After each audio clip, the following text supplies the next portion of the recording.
Pasangan Inul Daratista dan Adam Suseno memang sering menjadi perbincangan karena konten-konten mereka yang kerap kali menghibur.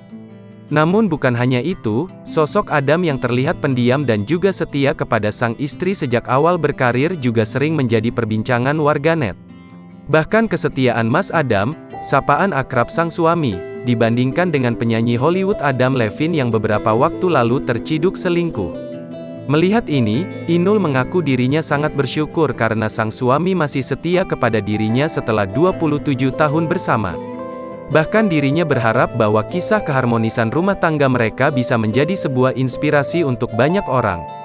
Alhamdulillah emang setia sudah 27 tahun, mudah-mudahan ini menjadi inspirasi untuk semuanya, ujar Inul Daratista ditemui di kawasan Cawang, Jakarta Timur, Rabu, tanggal 21 September tahun 2022.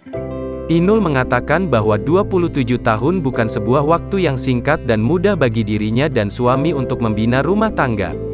Tak jarang kehidupan rumah tangganya sering diwarnai dengan berbagai macam hal seperti bosan dan lain-lainnya. Karena mempertahankan 27 tahun itu enggak gampang lah ya, pastinya lika-liku suami istri tuh ada senang, bosan apalah jadi bagi aku ya, senang aja sih, tutupnya.